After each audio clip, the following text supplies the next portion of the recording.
You're listening to Neurodivergent Mates.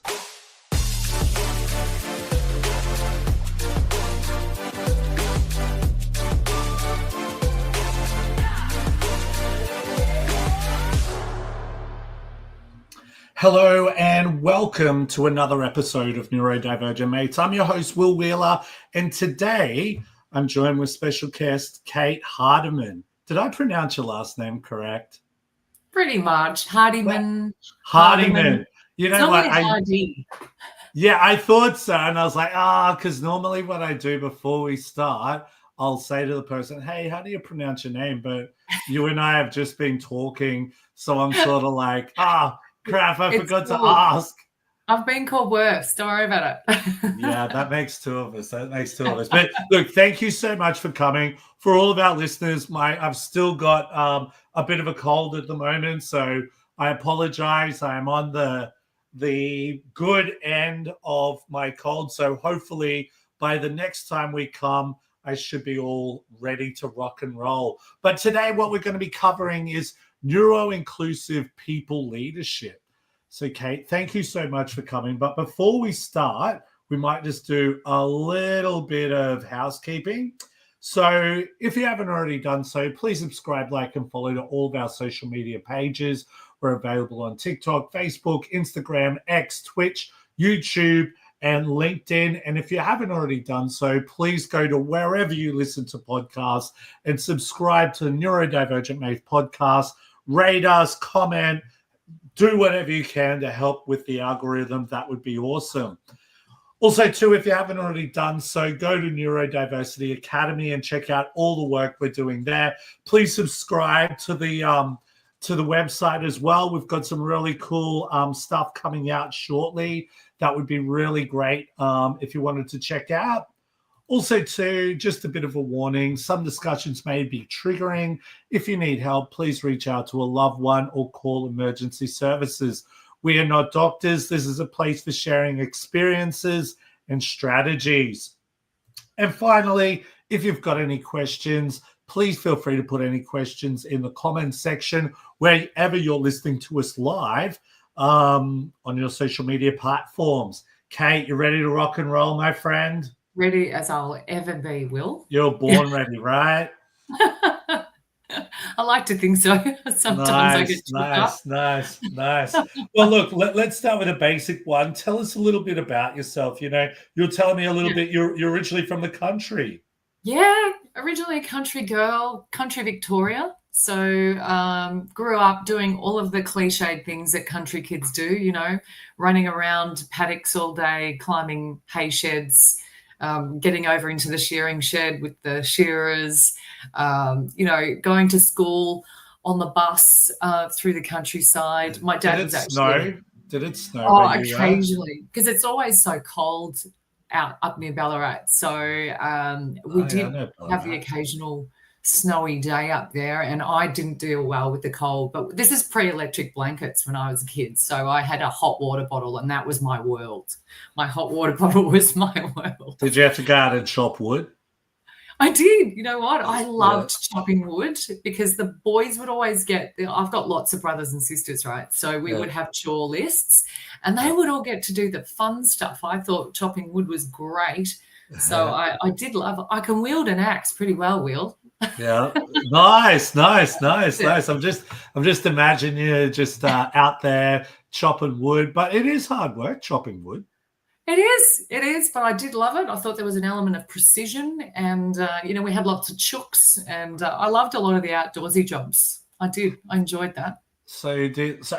It's just funny because, like, my father, he was grew up on a farm, and I'm just trying to think. I don't think it was Ballarat.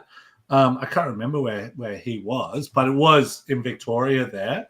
And, you know, growing up on a farm, you know, he'd tell me a lot of stories like, you know, you go out and shoot stuff for dinner, and he'd have to go out and shoot rabbits and bring them home. And was that part of your lifestyle?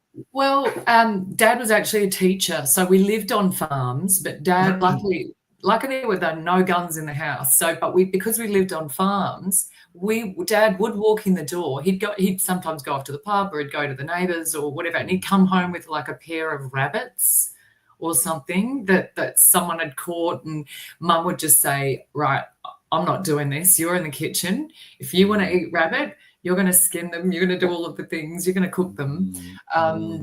There was that sort of living off the land thing as well. So we'd lived on sheep farms and, had an abundant supply of fresh meat all the time, and we had veggies, and it was motorbikes and ride horses. Well, horses for me. I'm an absolute horse fan, and I loved riding horses, and I still can't get enough of riding horses. And then I got my motorbike license, so I did both.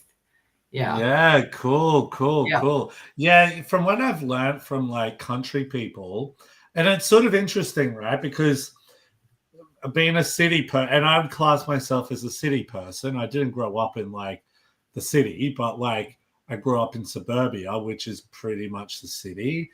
And like my thought of living out in the country would be boring. Do you know what I mean? But from what I've learned from meeting people from the country, it's actually not boring at all. There's lots of stuff to do.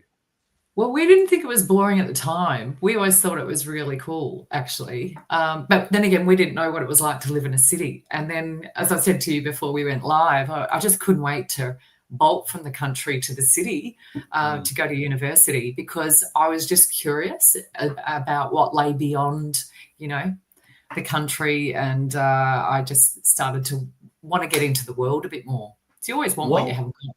Yeah, and it's almost like when you move overseas. What was the biggest, like, I suppose, shock, if it was a shock, from when you moved from the country into the city, out of curiosity? I just think, to me, it was the crime and the density of people, and there was graffiti, and it was so edgy, and people were just less. Just felt less innocent. We always used to leave our houses unlocked. No one used to lock their homes in the country when I grew up. So it's just all of a sudden you were getting a bit paranoid that you might be being a little bit naive about things, and you sort of had to build this awareness of, not just being so naive and looking out for yourself. So I think it was more the terrifying stories that my parents would tell me about being in the city, and nothing bad happened. I remember I had a friend who had moved from, say, country to Toowoomba, so up Brisbane way, into Brisbane City. And, I'd say country people are quite friendly because it's a very small community. Everyone probably knows each other, all of that type of stuff. And he said when he first moved to like Brisbane, he'd go for a walk through the street and he'd see people and be like, "Hey mate, how's it going?" And he was blown away that no one would sort of look at him like, "What the hell is your problem?" Weird. Yeah, exactly. Yeah, definitely not as approachable, and people would think you were being overly friendly and that they needed to be wary of you. Like, what is this person's intention by being so nice? You could probably get like, if you're a guy or a girl, I suppose, you'd probably be like beat up if you said hello to the wrong person. Do you know what I mean? Yeah. And I think over time you learn the hard way. You learn like you're not getting the response that you think you would otherwise get in Beaufort or Ballarat, where I grew, up that way. So maybe I'll just kind of dial it down a little bit. And people seem to be, Actually, I think my father came from Warren Ponds. Oh, Warren Ponds is just part of Geelong now. Is that part of Geelong? Maybe he didn't. I don't know. I've just heard of. He has told me so many, because he's told me about Ballarat. He's told me about like Colac. Maybe it was somewhere up that way. Colac, because Colac's a bit further, correct? Colac is a bit further, yeah. Because maybe he came from there. I can't remember. You're going to have to sit down with Dad and ask him. You're going to have to. Yeah, true. I'll find out what's going on. But we really should move on, because we are here to talk about neuro-inclusive people in leadership. But Yeah. look, tell us a little bit about the work that you're doing, because I think it'd be great for all of our listeners to hear. Yeah, look, I might start just kind of go back a bit, because I wanted to give everyone a sort of an idea on how I came to be doing what I'm doing. So being in the inclusive leadership space. So I think it started a long time ago. And when I think about it, I think it comes down to a mix of personal and professional experiences. So I think I mentioned I grew up in a very big family, and my dad was one of 8 and my mum was one of 7. So there were literally millions of aunts and uncles and cousins, and I'm also one of 8 siblings. So it's fair to say, Will, that I was interacting with a lot of humans when I was growing up. And although I didn't really recognize all of the neurodivergence that was there at the time, I knew that there was some, because I knew growing up that my dad's youngest brother and sister were what was called at the time severely autistic. Yeah. And back then, no one was talking about or even recognizing ADHD or OCD or dyslexia or dyspraxia, not in my family anyway, because we just didn't have the awareness or the language we do now. So I just thought that, people are just themselves. People thinking and doing things differently was just normal to me. So it wasn't until I was in my early 20s when I started working in traditional office environments that I noticed how much pressure there was to kind of fit in. So to conform and act and be a certain way and behave a certain way. There were particular ways that people wanted you to do things or express yourself or introduce yourself. And that felt like a really narrow norm. And I really struggled with that. And I saw a lot of other people that I worked with in different jobs struggle with that too over the years. So flash forward to 2020 and the dreaded COVID, right? I was working as head of development at a not-for-profit, and I was managing 14 people. And that just shone such a light on how big an impact the workplace can have on someone's productivity and their success at work. And when I say workplace, I mean, the physical environment, but also people like your managers. So while, some of my team struggled with working at home 100% because of the isolation, particularly the people that were living on their own, others just thrived. And I could just see that they had more energy and they were pumping out more high quality work and they were so much more efficient. And it was amazing to me. And then the penny dropped. And I thought, these people are thriving because their environment at home was created specifically to be just the way they liked it. So they had ultimate control over the lighting and the temperature and the noise, and they didn't have to commute anymore, and they were getting more sleep and rest, and they were dressed more comfortably. Do you remember, I don't know about you, but I was in my Ugg boots and my trackies during that time.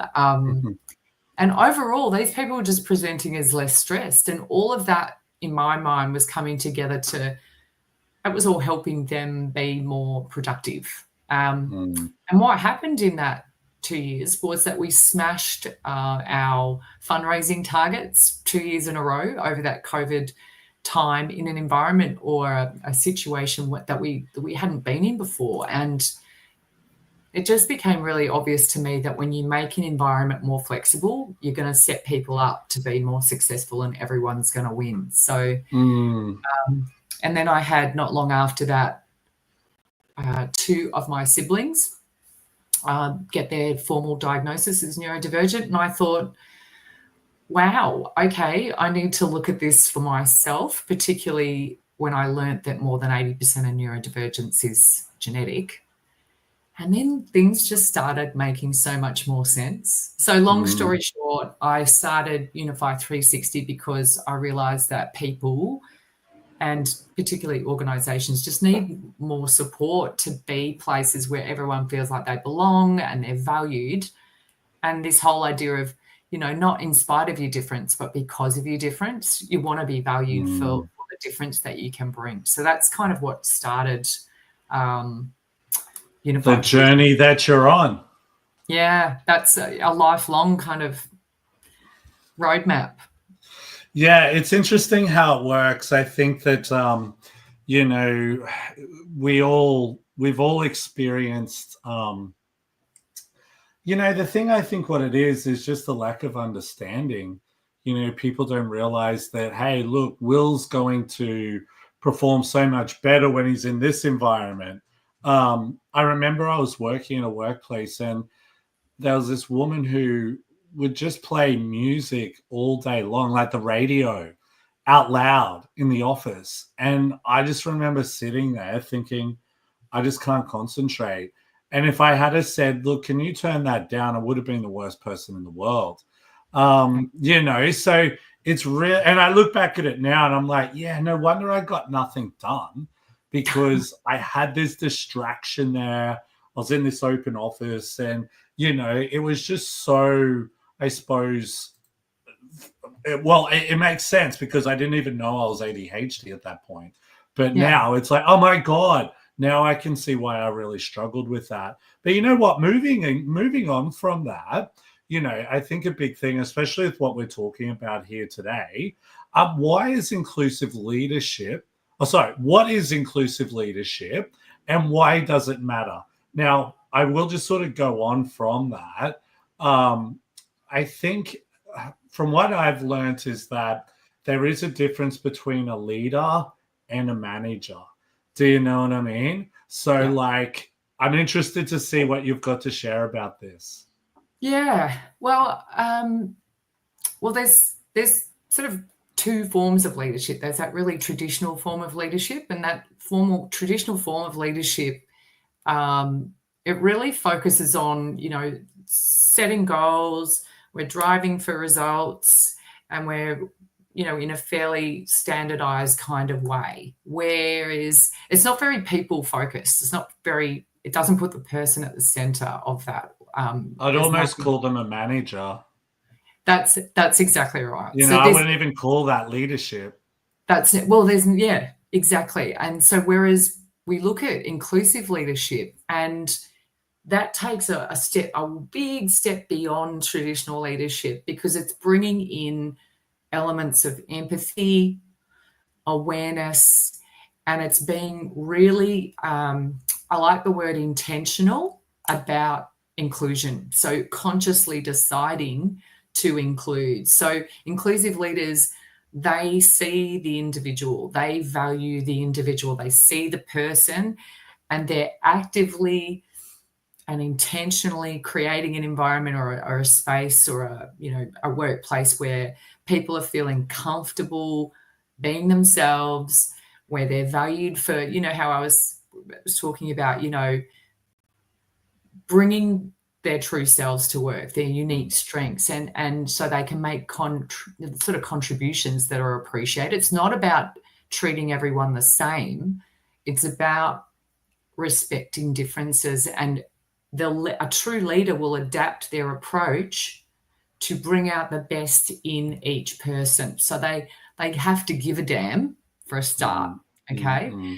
So if we take, I like using communication as an example. So a traditional leader or a manager will just have a one-size-fits-all communication style. Here are my instructions. This is what I expect everyone to be doing, and you're going to adapt to my style. Whereas an inclusive leader does the opposite. They're going to consciously tailor their communication to meet the needs of the person they're communicating with. So if they know, like, a team member is neurodivergent and they've bothered to get to know that person, and they know that person prefers more structured step-by-step instructions, which I know a lot of neurodivergent people I know do, right? And or they might prefer communication in a written form rather than verbal. The inclusive leader will take that into account when they're communicating, and the same goes with how they give feedback and how they recognize people's strengths, for example.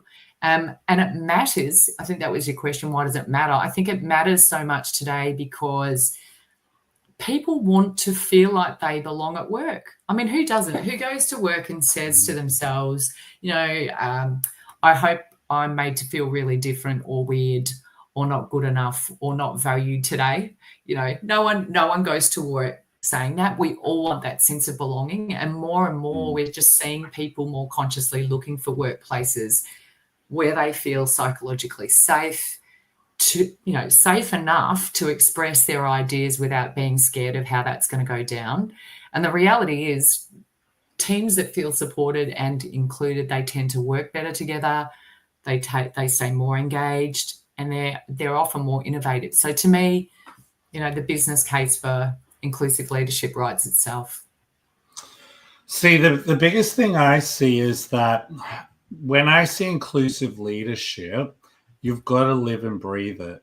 You can't just be like, okay, we've got this program where we support neurodivergent people, for example, and we're going to comply and, but this is who I am. This is what I need to be like. And who I'm referring to is like the manager right now. This is how I am, but, what you say doesn't really apply to me, but we'll work in with you anyway, I think that's what I see a lot of, unfortunately. And I don't think they see the problems that they're actually creating from being that. We know that with neurodivergent people, or even, it's not even just neurodivergent people, it's people in general. If we're able to work in with them rather than the other way around, your team is going to be so much more productive all together, if that makes sense there. But I'm seeing still so many people are just like, it's got to be like this. We've got the KPIs. It's got to be like this. No, the person has to come in on this day. No, they're not allowed to sit there, So flexibility, as well. I think so. It's being interested. It's not my way or highway mentality. It's, every person is a lock and a key. And if you can find the key to that lock, you can unlock that. So that's why I think, I had a brief this week from a company looking for training, and one of the questions, when I asked why are you looking to do this training right now, because I always like to try and get into what their intention is or what's driven it. And they said, we want, we've had one person disclose recently, and we want to know how to better manage them, but we also want to know how we don't let them manipulate us. And I said, what does that mean? And they said, we don't want them to say, I've got autism, so I can't do this bit of my job, and I don't want to do this bit of my job, and I don't want to do this, and I don't want to do it like that. And I thought, this isn't coming from the right place. This is not an inclusive leadership mindset here. Yeah, I probably would have said, look, I don't think I'm the right person. And I've told people in the past that I've asked them, hey, what do you want this for? And I've told people, look, sorry, I don't think I'm the right person to teach this for you. And I've actually cut ties, because I think the big thing for me is, especially with my company, is our values. If a company doesn't fit in with our values, what we're trying to do, especially with social impact, they're not going to meet that. We're only going to face problems by doing business with them. So there's been times where I've said, look, you're not the right people for us. They've probably been like, what the hell's wrong with this guy? Doesn't he want to make money? Yeah, but it's very much be careful what you wish for, right? Because you've just got to have that alignment. You've got to be coming from the social model of disability headspace rather than the medical model of disability headspace. You don't want to be enabling. You want to be compassionate and caring, rather than sort of taking that liability risk management really, quite brutal. Yeah. So Sorry, anyway. I've just had Tucker was on a few weeks ago. So he's just wrote through, that's horrible. How do you encourage organizations to be so deficient. Does that say deficient? Deficit. Focused? Yeah. Or deficit focused, and see it as a strengths based on. What are your thoughts on that? Well, I do. In my training, I take them through right at the beginning of the session what the difference between the medical model of disability and the social model of disability is. And that's a headset shift, because medical model of disability is a deficit model and the social model is an enabling model and a positive model. So without having to talk to the people, I talk to these models and I say, where the community wants to come from is the social model, because it's so much more enabling. It doesn't point at the person and say, you're the problem. It says it's the disabling environment that is the problem. And that's where we need to be as organisations and individuals and change agents within that, to be coming at it from an enabling place and coming from right? Do you know what, right? Like, so I was doing some work somewhere. I'm not going to name the place because I'll probably get into a lot of trouble. But I did this work, not through Neurodiversity Academy, through someone else. And when I got there, the manager came up to me. Like, it was like this person staunched came up to me and was like, oh, you know, we're not ready for neurodivergent people at this workplace. And I'm talking about all this stuff, and they're like, yeah, look, we can't have dyslexic people here because there's lots of reading involved. And I'm just like, I was like ready to go, where's your door? I think I better leave. But I needed the money at the time. So I was like, damn, I'm going to have to work with this. But it ended up turning out that I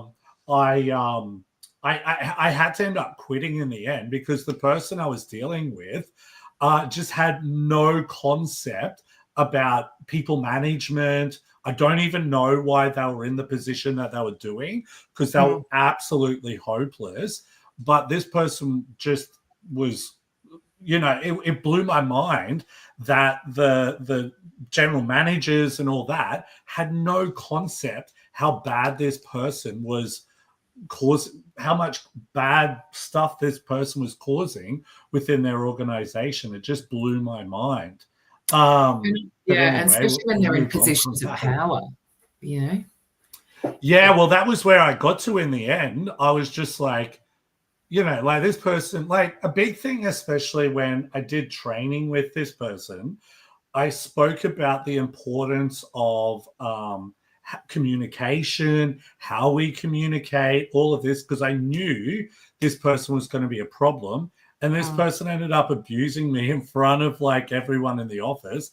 And I just was like, stuff this, see you later, quit, never set foot in that place ever again. And you just can't.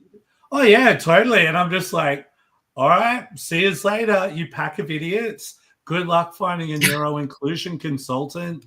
Out the door. That was months ago. These people are still looking for a neuro-inclusion consultant. So I can tell you right now, they're going to be struggling to find someone. Wow. You know? Wow. But anyway, moving on from that, why should leaders consider neurodiversity?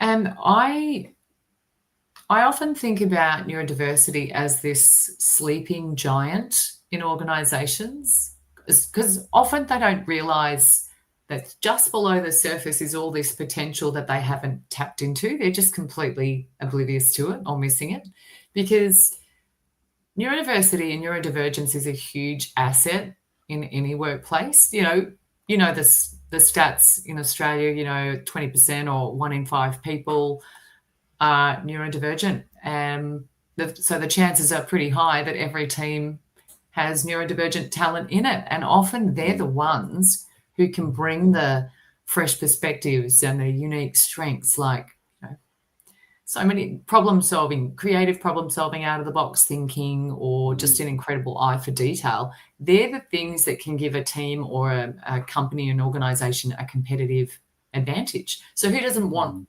that, right? The key is unlocking it. And that's, how do you better support and encourage different styles of thinking? not same thinking, that sort of manager thinking versus the inclusive leader thinking, because diversity of thought does nothing except strengthen organizations. And I heard the best thing today, and that was that there are some progressive organizations out there, and thank goodness, because that balances out in the types of organizations you were just talking about. But have you ever heard of the Clifton Strengths Assessment? No. Okay, Clifton Strengths is like it's a tool that's been developed to help people discover their unique talents and strengths. And so I've done it before. I did it about 18 months ago, and it gives you your 35 strengths, and it lists them in order of the strengths to your weaknesses. And you get your top 5. And what these organisations out there are doing at the moment is using that in their recruitment process to deliberately bring more diversity into teams.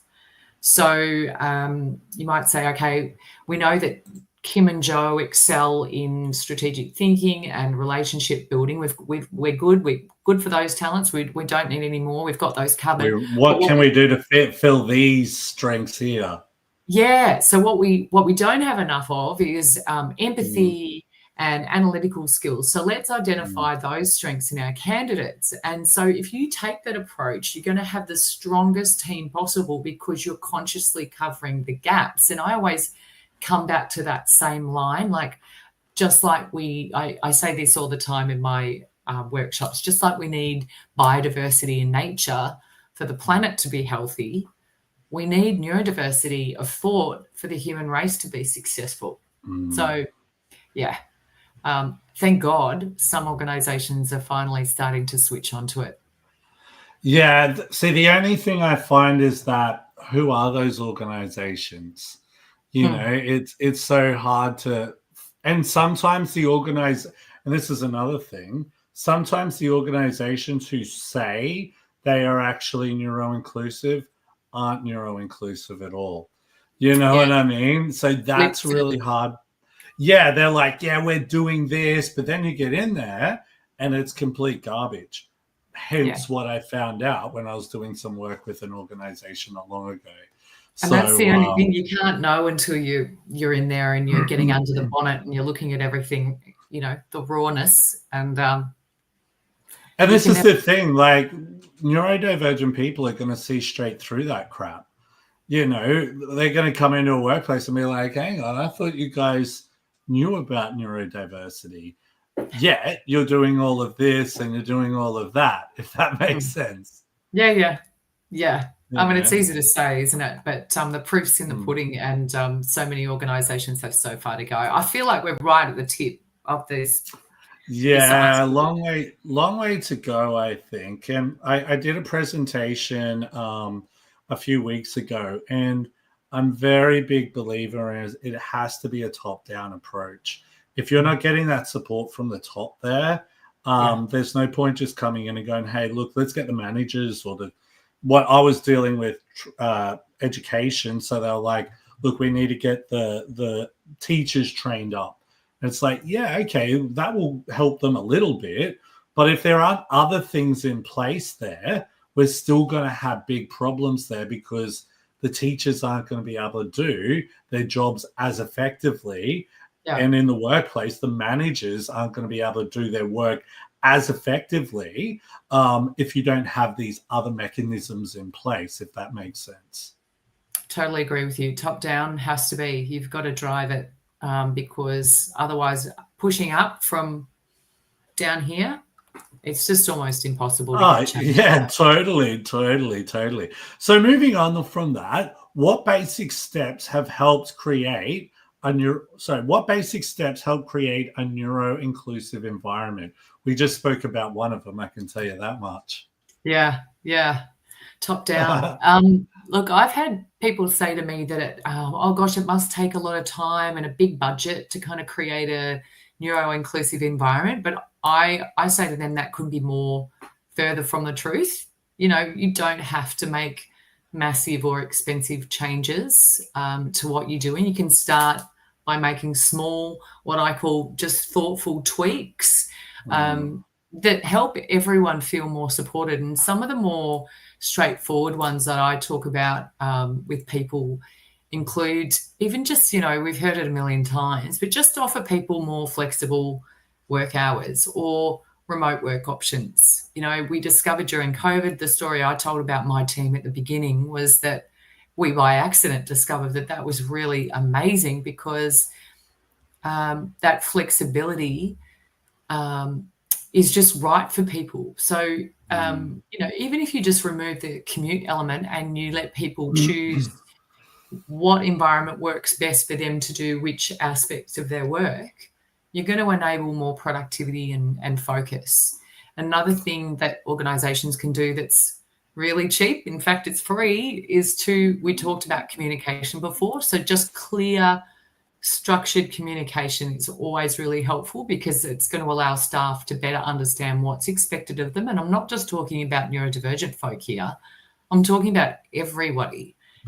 Clear, concise communication. Let them know what you expect from them, and plan they can plan their work in a way that suits them.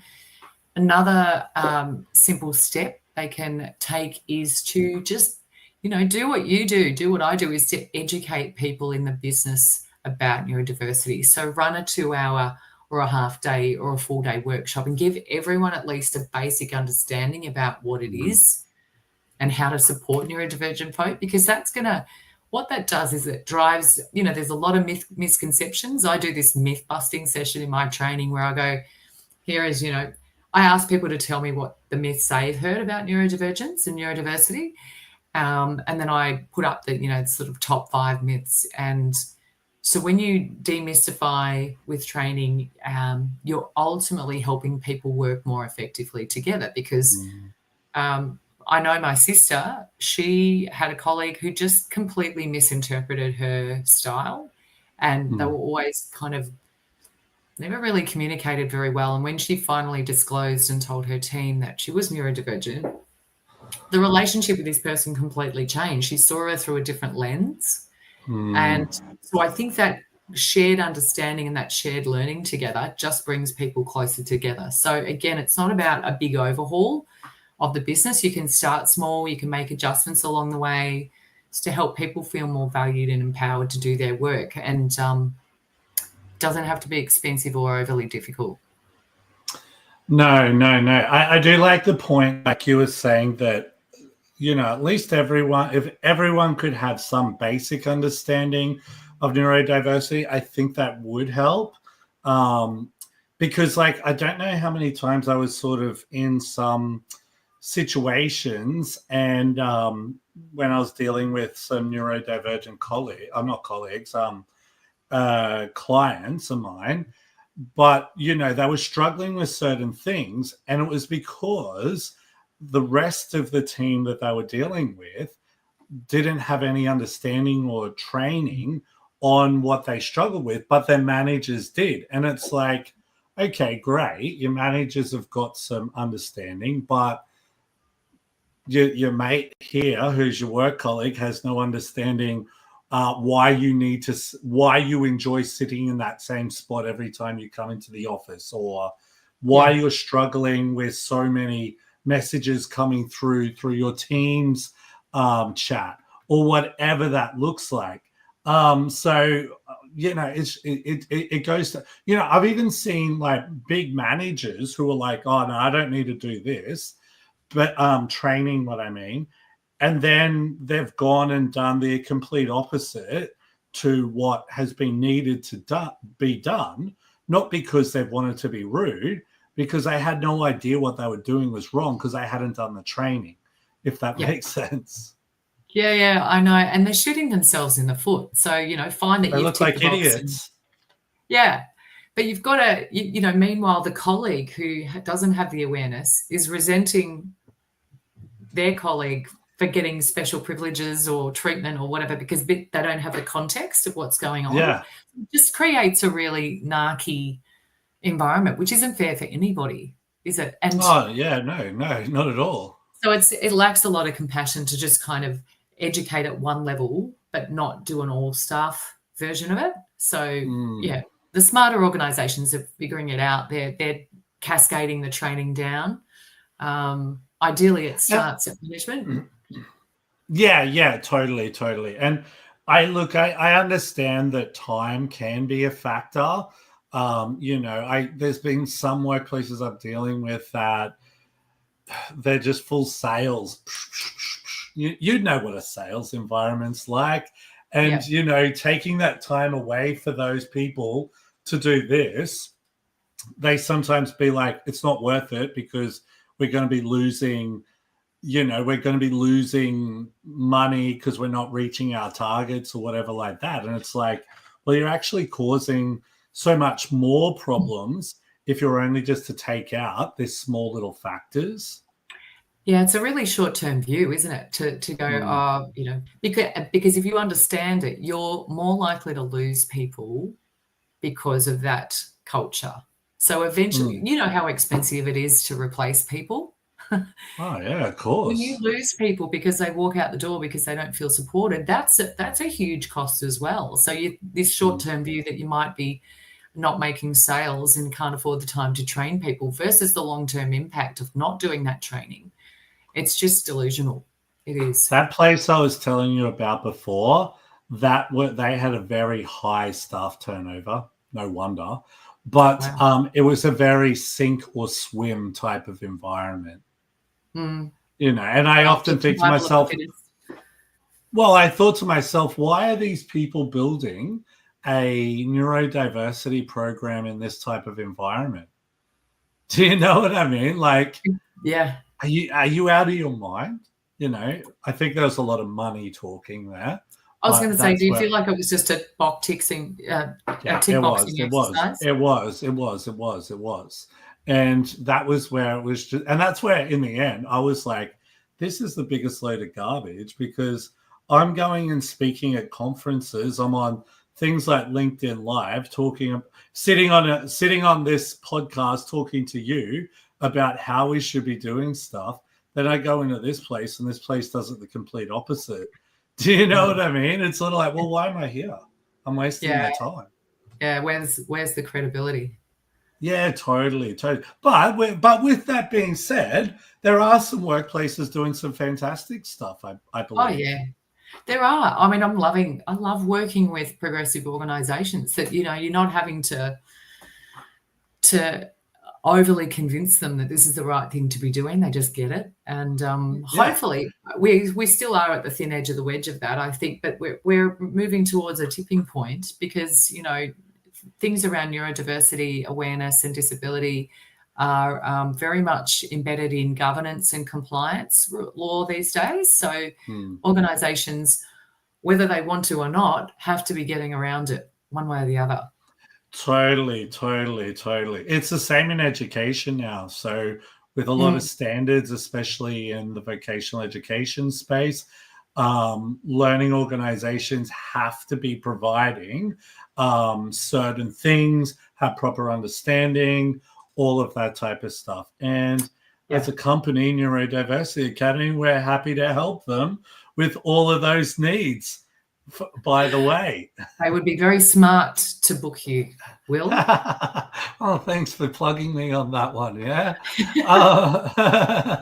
Now, moving on from that, how does neuro-inclusion benefit the employee life cycle? Now, we sort of touched base a little bit on that, but we could probably go a little bit more in depth, I think.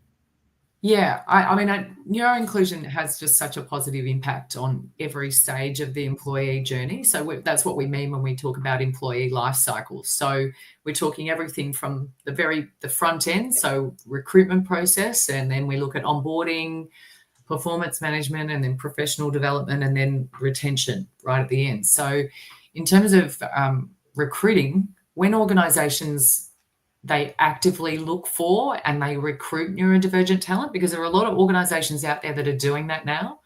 The SAPs, JB Morgan Chase, Deloitte, they've all got programs where they actively recruit neurodivergent talent. They're ahead of the curve. They know that by doing that, they're expanding the pool of, the perspectives in the team. So, like I mentioned before, we need diversity of thought to be able to access the most potential and the most solutions. So that's right at the recruitment phase, we need to be looking at that. And then during the onboarding process, a neuro-inclusive approach means that you're offering, very clear instructions, you're showing flexibility, you're providing supportive resources that are going to help the neurodivergent person settle into their job more comfortably. And we know that when they feel more valued and understood, they tend to be more engaged and they tend to be more loyal and productive.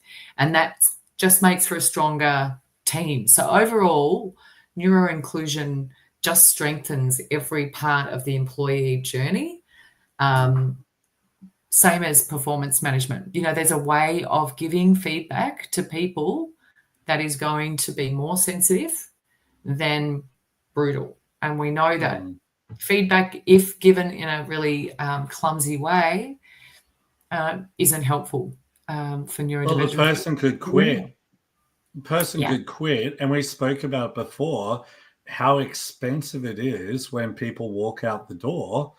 These people will quit and they won't give you a reason. They won't say, oh, that was the feedback. They'll just say, oh, look, I just didn't like the job. But really, there's a whole bunch of other things deep down inside. Well, I got to show you, I got a personal experience about that because I am one of those people. I was one of those people who left an organization because I didn't feel what I brought was valued, the difference I brought. In fact, I had a very strong feeling that my flavor of difference, if you want to use that term, was actually unwelcome in the organization. I was headhunted to this particular job, and on paper I was told, and during the interviews I was told that I was very complementary to the strengths of the team that I'd be going into, and that they were excited about what I would bring, and that they really liked the ways in which I was different. So I got in there, and the experience couldn't have been further from the truth. Yeah, totally. So I remember, I looked at the way that we'd do things in processes, and I'd be asking questions. Okay, so why do we do things this way? Or wouldn't it make more sense if we did it this way?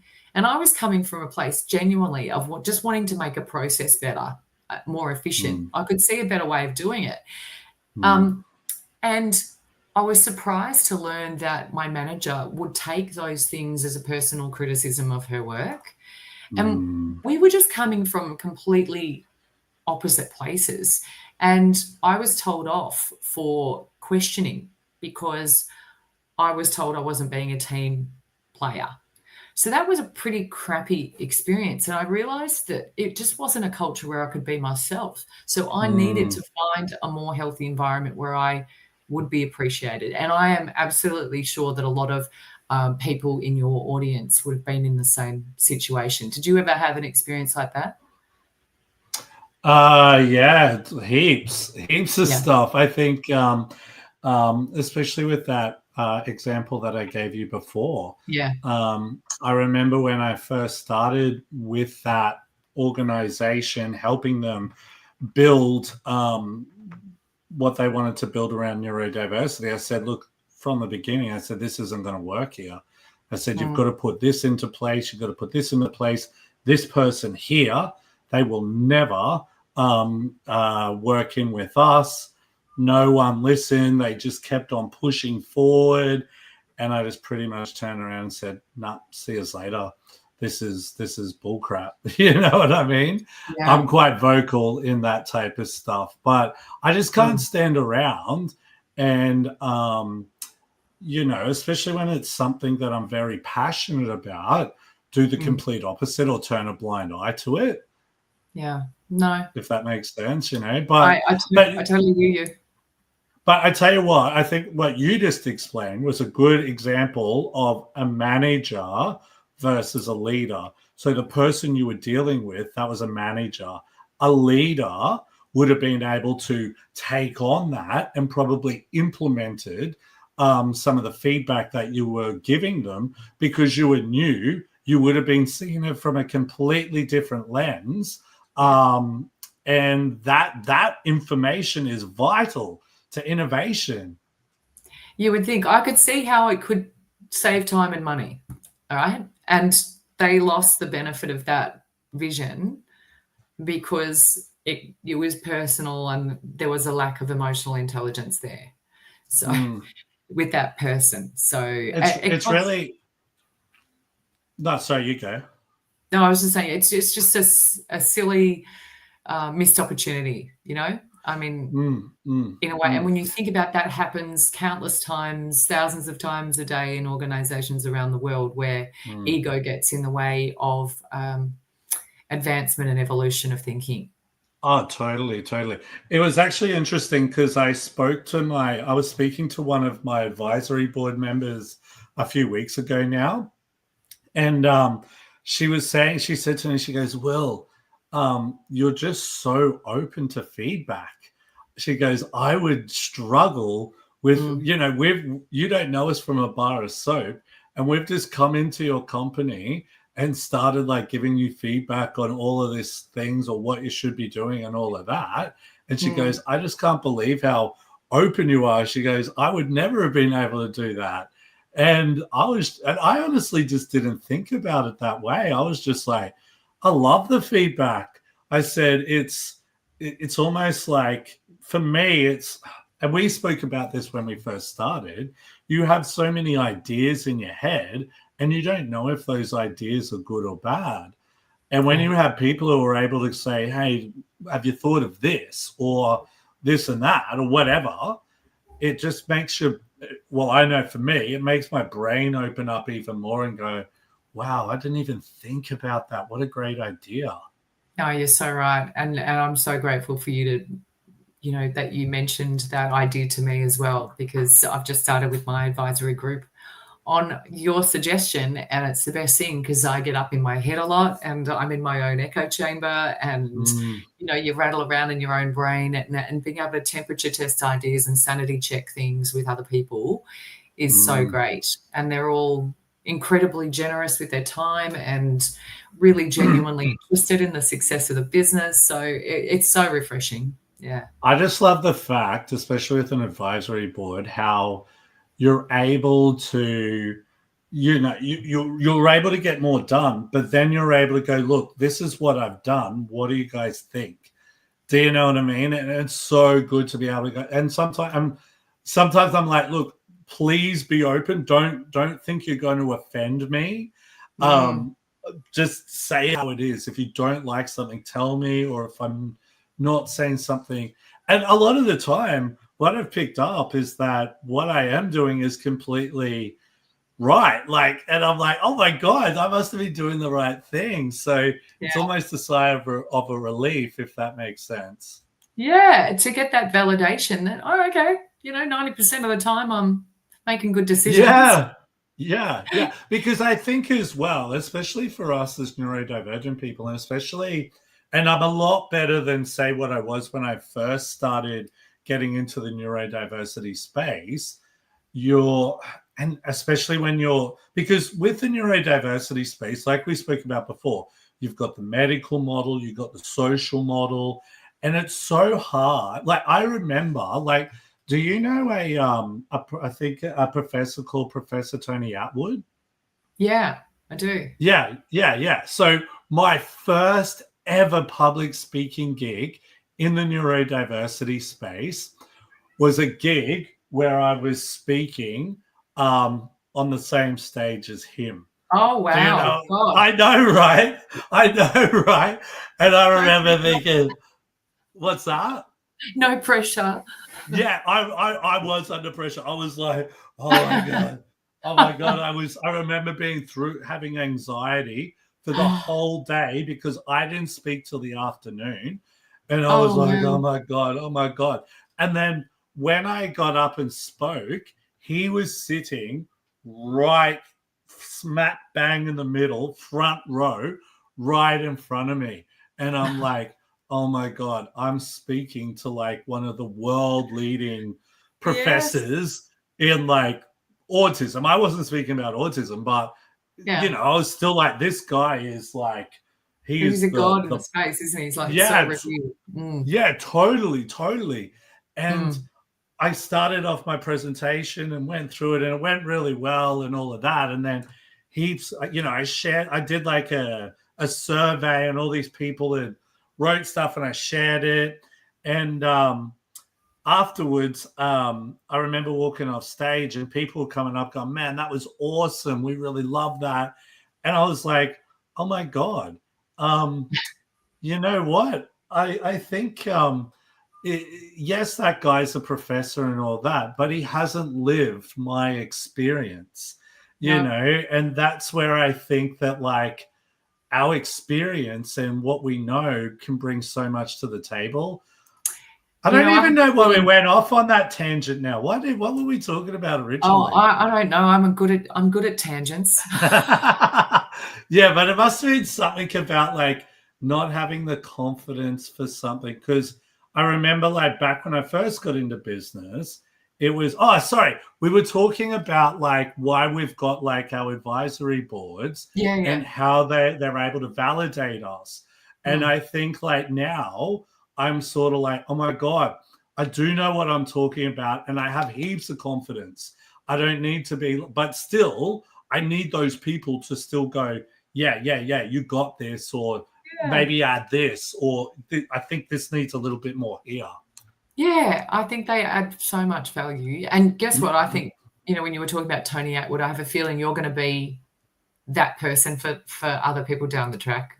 They're going to be No, I freaking out think about you're sharing gonna a be stage that. I with think you're gonna be that. Oh, I see what you mean. I was thinking, man, I'm gonna be like some professor or something.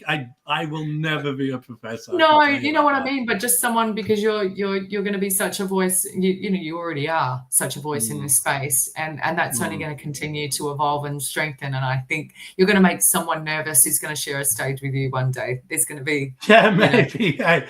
But your I think equivalent. once they get to once they like know, I think the good thing with me is that I'm just once you sort of work out my personality, I think you'd be pretty like calm and relaxed. You'll know that you don't need to be so hard up with Yeah. me, if that makes sense. Yeah. Yeah, yeah. The But man, that's why I call you the man, the myth, the legend, the man, the myth, the legend, eh? the It is. I enigma. gotta admit, it is pretty. It is pretty weird for me when I meet people and they're like, "Oh my god, it's you!" I I follow all of these things of you, and I'm like, "Oh, really?" Because to They me, I'm fangirl just me. out. Well, it was funny. My mother was telling me one time she was like leaving some organization, and the person must have known who I was and the work I do. And the person was like, "Hey, you're Will Wheeler's mum, aren't you?" And like for her, that was weird to sort of hear because I'm just her son. You know Wow. what I mean? When she So that realized was she had a celebrity son. maybe not quite celebrity yet, but maybe one day we'll see. But look, moving on, we are pretty close to finishing here. So, Yep. what are the long-term benefits of inclusive leadership for organizations? Yeah, the long-term benefits are huge. Look, we know that workplaces that are inclusive tend to have higher employee engagement. They have lower turnover. They're more innovative. All of the research that is out there supports that. So, what's not to love is what I always ask. It's basic human psychology, really. So when people feel valued and included, they're more likely to stick around, and that Mhm, just slows down. That revolving door we were talking about before of people mhm, leaving. mhm, It slows that revolving door down, which saves money because we talked about all the costs associated with turnover. And it's just expensive to lose mhm, people. So inclusive workplaces, we know that they're also more adaptable because they embrace different perspectives and idea, and that really kind of sets them up to being more resilient long term, as because change is inevitable, but resilient organisations weather that change much better than organisations that are shut down to change. mhm, And we also know that from a lot of research in the space that companies that are genuinely inclusive, they build stronger relationships and reputations with their stakeholders, so clients and customers, and potential staff. So it's just not just good for people, it's great for business. And I think of it as sort of a ripple effect. You know, you build a culture of trust and psychological safety and respect for people, it's going to set you up for long-term success. Yeah, totally. It's actually interesting because I would definitely say it's the same in education. So in higher education, if we've got more, neuro-inclusive, like I suppose, people knowing about neurodiversity, supporting it, you're not going to have as many students dropping out, because when students drop out, that's money that the organization is losing. If you're seen as supporting neurodivergent students, that could actually open up a lot of these learning organizations to more funding, certain grants, maybe. There's so many possibilities that can, but trying to get that across is definitely the difficult part. I'm slowly getting there, but sometimes it feels a bit like, cracking your head on a brick wall. I'm sure it is, and I've been cracking my head on a brick wall for a lot of years now. I am starting to see a little bit more change, and I think we're, especially from what it was 10 years ago, it's a hell of a lot more forward. So I'd like to see what it would be like in another 10 years. I think we'll be right on track then. I hope you're right. I hope even before then. I'm not sure if I'm going to be staying in another 10 years. I hope so too. I really hope so too, for the sake of my business and all of that stuff. But look, Kate, thank you so much for coming on today. It's been great chatting with you. Now, for people who might want to connect with you and find out a little bit more about your work, where can they go to? Where can they find out who you are? Yeah, sure. If folks want to learn about Unify 360 and the work we're doing, they can visit our website. So that's unify360.com.au. We've got information on all of our programs, including just released a new virtually delivered program called Neuro-inclusive People Leadership. We used to run that face-to-face, but we were asked by some clients if we could make it more accessible. So now we run it virtually as 3 2-hour sessions over 3 different dates, which is just easier for people to fit into their busy schedules. I'm also on LinkedIn, and I share a lot of insights and resources about neurodiversity and inclusive leadership. So people can feel free to get in contact with me. I'd love to hear from them. Yeah, awesome. You rock, Kate. What's the plan this afternoon? Off to the SB for a few beers, eh? Whoa, I was there on yesterday, not today. Oh, you're at the SB, were you? Were you watching a band? No, just outside. It was a beautiful day, so catching up with friends out the front, but the music was happening. Does it still smell like stale beer?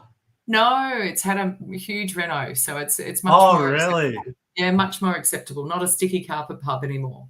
Oh, good. You'll have to come there next time you're in Melbourne. Yeah, hopefully. I'd like to. Wait, I reckon for some reason, I always seem to stick to just the city. But I will make. I've been able to work out your tram system now. Back in the day, I could never work it out because your tram system runs on numbers. Am I correct? Correct. So you'll catch the 11 to wherever, or the 32 to wherever. Where, say in Sydney, for example, you would catch the Kensington train or the Tullawong metro. Do you know what I mean? It's by name, not number. It makes sense. It's a little easier to follow, isn't it, when it's by name? But I don't know. It is a little bit, because you're like, oh, well, I need to just go there. Just remember the number 96 because that goes past the SB. Okay, cool. The 96, the 96. But yeah, I've got it down pat there now. When I was down in Melbourne last, I'm like, I want to work out how to catch the trams. It's just sometimes hard knowing where to get off. True. But it's getting there. It's getting good. There. But Kate, right. Thank you. Yeah, you're welcome. Cool. Thanks. Kate, thank you so much for coming. It's been a pleasure. And for any of our listeners, if you haven't already done so, please subscribe, like, and follow to all of our social media platforms. Also, please check us out and rate us on any podcasting platform. My name's Will Wheeler, and this is Neurodivergent Mates. Till next time.